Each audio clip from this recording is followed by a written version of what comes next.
pump do treinamento é quando você sente os músculos bem duros, cheios de sangue, uma congestão propriamente dita, que é o acúmulo de sangue em uma determinada região.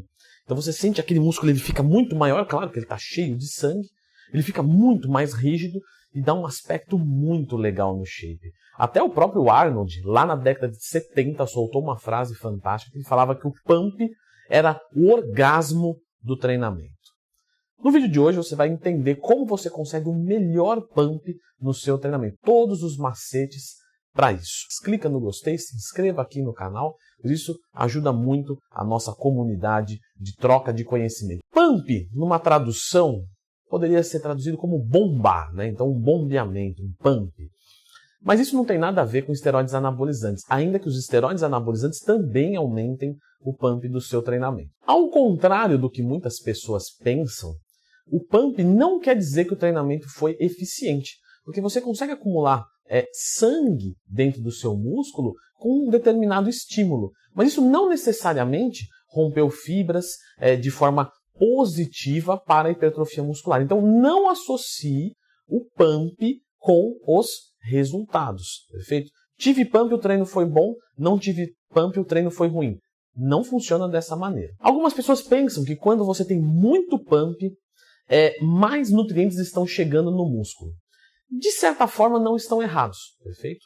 Porque se tem mais volume de sangue naquela região, então nós temos mais, por exemplo, oxigênio, nutrientes e coisas desse sentido. Mas isso é de um efeito temporário, né, durante o seu treino e um pouquinho depois. Então não adianta achar que isso vai promover uma recuperação melhor, de que isso está levando, sei lá, mais creatina para dentro do músculo ou qualquer coisa nesse sentido. Não. O pump é simplesmente uma resposta de um acúmulo de sangue naquela região, principalmente para se levar oxigênio e dar conta, né, do pau que o músculo está tomando. Então, com mais sangue lá dentro, mais troca gasosa eu consigo fazer. Eu consigo levar mais oxigênio e tirar mais CO2, mais gás carbônico. E com essa troca gasosa mais eficiente, eu consigo mais rendimento. Tudo parte desse princípio. Se você entendeu esse princípio, você automaticamente entendeu, quem é meu aluno e está assistindo, entende perfeitamente o porquê eu exijo tanto de se fazer um aquecimento correto. Por quê? Porque o aquecimento correto justamente promove essa congestão.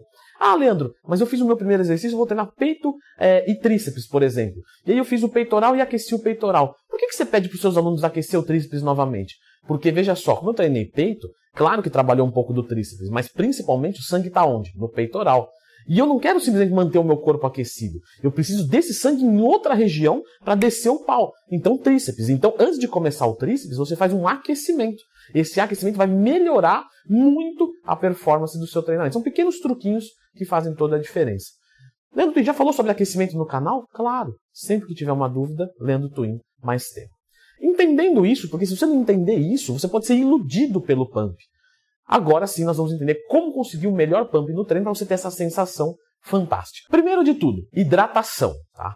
Não que você tenha que beber 5 litros de água 30 minutos antes do seu treinamento. Não é isso. Mas se você não tiver hidratado, você não vai conseguir um bom pump no seu treinamento. Então, primeiro de tudo, quantidade adequada de água por dia, certinho. Né? Toma água no seu pré-treino. Durante o treino, opcional, se quiser tomar, pode tomar, mas não precisa, se o seu treino vai até 1 hora. Você dá conta tranquilo, você não vai desidratar por causa disso e o seu pump não será diminuído. Então, cuida da ingestão de água. Muitas pessoas começam a tomar mais água, estou sentindo pegar mais o exercício. E eu não fiz nada, não mudei nada. Mudou a água, acha que a água não tem nada a ver com o treino? Pois tem. Repetições do seu treinamento. Como o pump tem muito a ver com a troca de oxigênio, você começa a entender, você conhece um pouquinho de fisiologia do exercício, começa a entender de que repetições mais baixas eu vou usar uma via metabólica diferente de repetições mais altas. Aqui eu vou usar mais das enzimas glicolíticas, mais da fibra tipo 1. E aqui eu vou usar mais da fibra tipo 2B em específico. Então, quando você trabalha com baixa repetição, você vai utilizar muito da creatina. E aqui você vai utilizar muito do oxigênio. Quando você trabalha com repetições altas, o seu pump é muito maior. Então, você vai conseguir um pump muito maior no bíceps, por exemplo, fazendo 3 de 5 na rosca direta ou 3 de 30 na rosca direta. 3 de 30. E aí você começa a entender de que o pump não está ligado à hipertrofia. Porque se com 3 de 30 eu consigo mais do que com 3 de 5 ou 3 de 8, você vai perceber que esse treinamento aqui ele é de RML, resistência muscular localizada, o que automaticamente não gera hipertrofia num nível tão significativo, igual o próprio treino de hipertrofia. Então a dica que fica é repetições mais altas, para se conseguir um pump maior no seu treinamento. Como que eu vou conciliar isso, Leandrão? Vamos dizer que eu quero sentir um pump naquele dia, etc. Então, você pode fazer o seu treino normal de hipertrofia, tá? E no finalzinho você fala, vou fazer um 3 de 30. Só para jogar bastante fluxo sanguíneo. Lembrando que quando você trabalha com repetições muito diferentes do que você está acostumado a fazer, é normal que você sinta mais dor muscular no outro dia. Novamente, dor muscular tardia não está ligado a necessários resultados. Quando você tem um estímulo diferente, você consegue mais dor muscular no outro dia. Então, quem treina membros inferiores pesado, leg press, agachamento, vou jogar um futebolzinho no final de semana, fica quebrado. Isso gerou mais hipertrofia? O futebol é mais hipertrófico do que um leg press com 300 quilos? Obviamente que não, mas esse estímulo diferente gera dor. Então, se você sentir, não associe isso aos resultados. Segundo, o pump ele é muito maior quando você tem mais glicogênio muscular. Porque o glicogênio muscular justamente puxa água e tudo isso vai ajudar. Então, coma carboidratos. Quando você está fazendo uma dieta cutting, você vai perceber que o seu pump vai lá para baixo. Muitas pessoas experimentam isso. Se você experimenta isso, escreva agora nos comentários. Eu tenho certeza que sim. Estou fazendo o meu cutting ali. Meu pump não está muito legal, sinto um pouquinho mais duro durante o treino, ok. Fiz o dia do lixo. No outro dia, como é que é teu pump? Meu, é animal, Leandrão, fica duro. Claro, que a presença do carboidrato te ajudou muito nisso. Quando você trabalha com repetições mais altas, você consegue o pump maior. Mas você pode fazer outras estratégias para isso. Por exemplo, Leandro, eu não quero deixar de treinar hipertrofia muscular. Como eu faço para conseguir um pump legal sem colocar um 3 de 30 no final? Você pode simplesmente começar a trabalhar com técnicas avançadas que prolonguem o tempo de tensão do seu exercício. Quais, por exemplo? Drop set. Drop set 3 vezes é fantástico, aumenta muito o número de repetições, o tempo de tensão fica muito maior e o pump fica gigantesco. Como é que executa o drop set? Leandro Twin, mais tema, sempre que você tiver uma dúvida. Outra técnica que é muito legal, o FST7, que apesar de não colocar mais repetições, no tempo de intervalo você mantém uma tensão, seja ela de alongamento, seja ela de segurar, de contração, que também é uma variação do FST7, que vai aumentar muito o seu pump. Outras técnicas, biset, triset, superset, porque justamente você vai emendando um exercício no outro, o tempo de tensão fica mais constante. Tempo de tensão, Leandro, quer dizer que se eu for fazer um 3 de 8 e eu fazer assim, ou vou fazer um 3 de 8, puxa, segura a descida, legal, gostoso. Sobe de novo, segura a descida, gostoso, muito bom. Isso vai gerar mais pump? Perfeitamente. Então você vai usar menos carga, porque você vai fazer um movimento lento, só que o pump vai ser muito maior porque o tempo de tensão aumentou. Leandro, mas aí eu tenho o pump e depois ele vai embora, perfeito? É verdade. Não tem como a gente segurar isso o resto do dia. Não, não tem. Então você está dizendo, Leandro, que quando eu faço o exercício, quando eu executo algum movimento, o corpo manda para ali, mas depois que ele não vê mais motivos, ele começa a tirar. Isso. E isso começa de forma instantânea. Terminei aqui, parei, o corpo já começa. Bom, parece que está normalizando, vamos aqui. E por que eu estou dizendo isso? Porque você pode aumentar o pump do seu treino, tornando o seu treino uma densidade maior. Leandro, o que é densidade de treino? Novamente, Leandro, tem mais tempo, já expliquei sobre isso. Como é que eu aumento essa densidade de treino? Uma das maneiras, diminui o tempo de intervalo.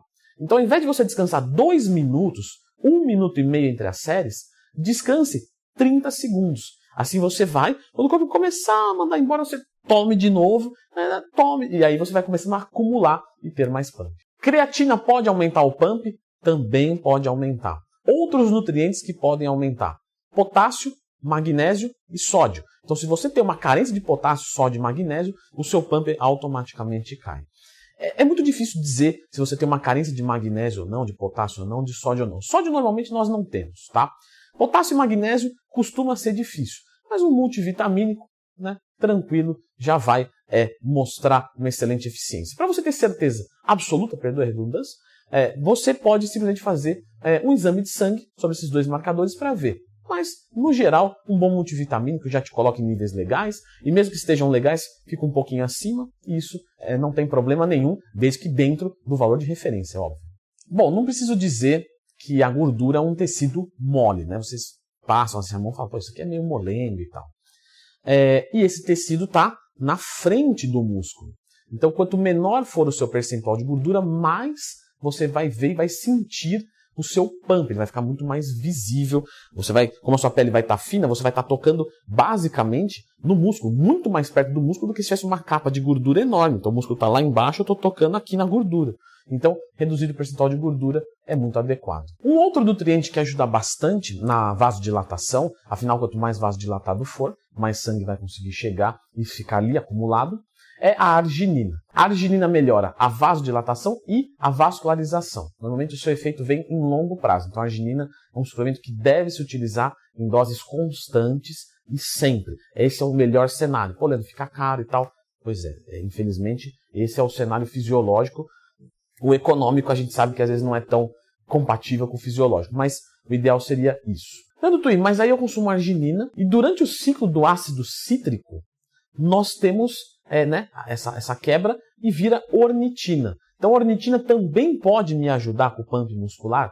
Perfeitamente. Por isso que se combina bastante arginina e ornitina.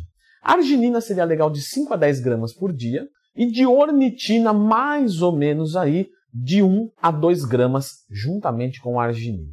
E a citrulina, Leandro? O que é esse aminoácido não essencial? O que ele faz no nosso organismo? Ele ajuda na eliminação, tá, de substâncias nitrogenadas, como por exemplo a própria amônia. Então quem está com amônia muito alta pode utilizar dele para melhorar esse quadro. Porém não só isso, né? A citrulina também aumenta os níveis de arginina no nosso corpo, que, como a gente já falou aqui, é um precursor, né, de algo que vai gerar um pump, uma vasodilatação, que é o óxido nítrico. Uma outra substância que pode ajudar também vai ser justamente os estimulantes, a cafeína, por exemplo.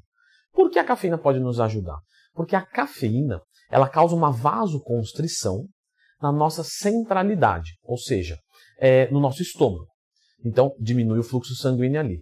Mas tem que ir para algum lugar, perfeito? Para onde é que vai? Vai justamente para as periferias.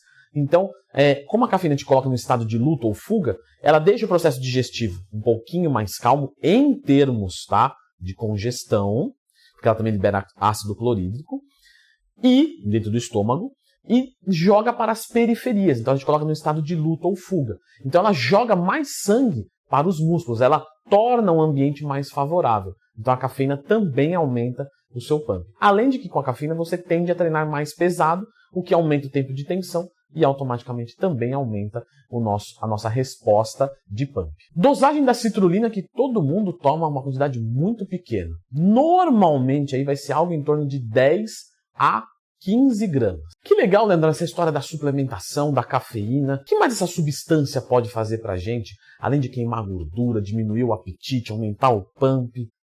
Muita coisa a cafeína tem, né? Mas isso sempre existe uma dosagem correta, nem todas as pessoas podem utilizar. Tem alguns casos de pessoas saudáveis que se tomam a cafeína, tem piora dos seus resultados. Tanto que eu estou usando a cafeína e me preocupou um pouco isso. Pois bem, então fica com esse vídeo aqui que eu falei tudo sobre a cafeína. Exatamente tudo. Em dieta de ganho, de perda, quando ela é útil, quando ela não é, quando ela começa a se tornar uma vilã dos seus resultados.